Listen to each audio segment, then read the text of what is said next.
motherfuckers. Yippee! Taxi! Okay, man, we're looking around. This is the 77 WABC minicast. Eddie Aragon lives in New Mexico. What's the temperature tonight there, Eddie? Oh, it's pretty warm. Get 72 degrees officially. But hey, no, is that the inside of the house? No, it's the outside. It's a nice time, Walter. Good evening. I got to tell you, I love that intro song, maybe more than anything. And you know who else loves that song? My children, my two boys. Let me say hi to them. They're sailing out somewhere in the middle of the Caribbean, and I'm sure they're tuned in to, the other side of midnight with Walter Sterling. What kind of boat are they on? Why are they in the Caribbean? What are they doing? Oh, they're sailing, or I guess there's be boating. They're on their first cruise, believe it or not. A real cruise or some little boat? A real cruise. A real cruise, like a cruise ship? What are they on? A Norwegian. They're on the Norwegian cruise line. So, have you ever been on a cruise? Unfortunately, Walter, it's not my favorite thing to do at all. I've been on one time. I sailed I keep saying sailing, but it wasn't a sailing. It was a boating the Mexican Riviera. What? What'd you do? The Mexican Riviera, Puerto Vallarta, Zihuatanejo. You might know that from the movie Shawshank Redemption. That's, of course, where Andy Dufresne ends up at the very end. Don't do this. You see, this is what you do. And this is what we have to work on as broadcasters. I'll ask you a question and then answer the question like a deposition. Don't start telling me about obscure movies. I asked you, have you ever been on a cruise? What's the answer? Yes. And it was a bad experience for you? Didn't enjoy it. Being trapped, the claustrophobia. Plus, I had to supply all of the entertainment on the cruise, naturally. After about a day, I was unhappy with the local talent and, took the stage with several renditions of singers and standards from Sinatra. But this is not the answer. This is some novel you're writing here. I said you didn't like the cruise. Did not, no. All right. I took 3 cruises. I hated them for the reasons that you were flirting with, not because I had to become the entertainment. What is that, Eddie? Just say it was a terrible experience. You're trapped on a cruise. It rocks. That's the other thing. When you get on a cruise, you forget something. Before you get on the cruise, you're looking at the decks, the food, the buffets, the pools, the massages. You forget that it moves. And that boat is moving. And it doesn't care if it's a 10-foot wave. And it doesn't care if you're sick. It's going to keep moving. You're not going to the casino. You're not going to make it to the buffet. You're not going to see the crappy entertainment, which is true of all cruises. You're just going to deal with the fact that the damn thing is moving. And so your kids are on a real cruise. You kept saying sail. I kept envisioning a sailfish in the middle of the Caribbean. No, they're on a real cruise, right? A real cruise, yeah. And who talked them into that? Their mother. Yeah. Oh my God. Oh. Yeah. That means they didn't listen to you at all. Not at all. No. Unbelievable. But normally they do. They're looking for the opportunity of, basically hanging out with their family and, I guess, celebrating a momentous occasion. So. Yeah, I can't think of anything worse than hanging out with my family on a cruise. Eddie Aragon, a great broadcaster in New Mexico, lives near Zorro Ranch, up to date on all major conspiracies. Please share with us your update today.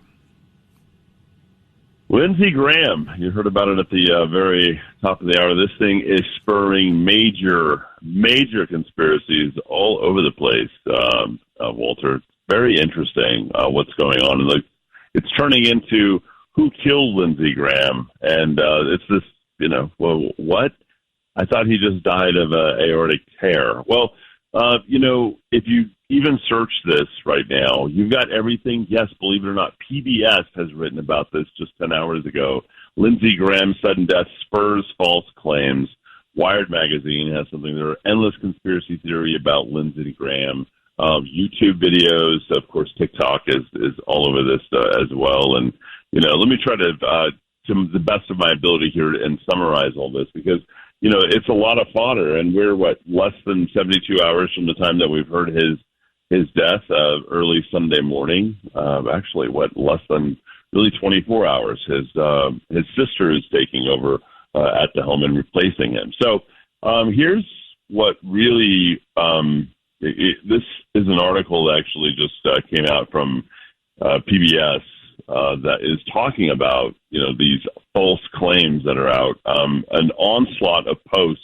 It reads, accusing foreign powers, including Russia, Ukraine, Israel, Iran, of assassinating South Carolina Republican Lindsey Graham. And the broader conspiracy also stating that his, quote, travel schedule made it impossible for him to have died in Washington, or alleged that the FBI's assistance in local authorities is proof of foul play. Now, the FBI has been at his residence. This has not been widely reported. In fact, the news organizations, the big ones out there, have not been reporting about the FBI being present at his residence. And that in and of itself is, enough to kind of stir the pot. So, when we look at this and we say, well, who killed Lindsey Graham? Since the moment that he was pronounced dead at the age of 71, the Internet itself has been less interested in what actually happened and far more interested in sort of creating its own thriller, really, a spy thriller. And I want to walk everybody through what these are because you're going to hear about this more and more. We've heard about, for example, the Charlie Kirk stuff that I spoke about last time. So, let's go about what we actually know. This from the Times Now News stating that, let's start with the basic facts. There are actually some facts here. Lindsey Graham, longtime Republican, dies at the age of 71 after his office officially called a, quote, brief and sudden illness tied to cardiac issues. Now, when they say brief and sudden, we're seeing, that is, really stammering because he was supposed to have appeared on Meet the Press on Sunday morning. That, of course, a long-standing Sunday show. He was supposed to be on that. Ground News reporting in the days before his death, Graham had just returned from Ukraine. He was there. He met with his last meeting, last official capacity was with President Vladimir Zelensky, touring military and drone facilities, apparently some top secret things, and again called for tougher sanctions on Russia. YouTube videos coming out stating that there has been no indication from law enforcement or intelligence agency that his death was anything other than, quote, a medical event. Again, the aortic tear that's come out. The FBI investigating said it's assisting local authorities from his home state, but nobody in any official capacity has come out and said, quote, assassination or foul play. However, everybody on the Internet is saying exactly that. So who's blaming who in all of this? So the Wired magazine article that came out exactly 14 hours ago lays it out in one fair sentence. It says, despite a complete lack of evidence, everyone from Russia to Israel and Iran is being blamed for his death. Within the MAGA camp, within the Trump supporters, us, them, everybody out there, say some of Graham's loudest allies and critics are pushing ideas that Russia might have taken him out because of his hawkish stance on Moscow and his support for Ukraine. One commentator actually stated to the fact that Graham visited Ukraine, the drone facility, and then suddenly the next day that facility was reportedly hit by a Russian strike, and you're seeing a new video coming out of Kyiv being hit over and over by Russians as well. In fact, there's a video of a coffee shop being hit by missiles that is circulating right now. And then there's also news that Graham dying, being co-opted into this Russian military strike, and then all that's being packaged online as a connect-the-dots type of story that's out there. Other things are also pointing to fingers at Iran. Okay, so Iran being named in all this, citing threats from Iran's Revolutionary Guard, and then Graham's support for tougher action against Iran lately, and then going straight into the threat that he, quote, must have been carried out some type of assassination. And then you've got other stuff. That's enough. We don't need other stuff. That's enough. There's more. The last conversation, you will save that for tomorrow night. I can't wait to hear it tomorrow night. But the fact is, the last conversation that Lindsey Graham had on the phone with anybody yes. was with Netanyahu and they had a fight. It was a bad conversation. That was the last conversation he had. How do we hear you on the radio? You own a radio station. How do we find that?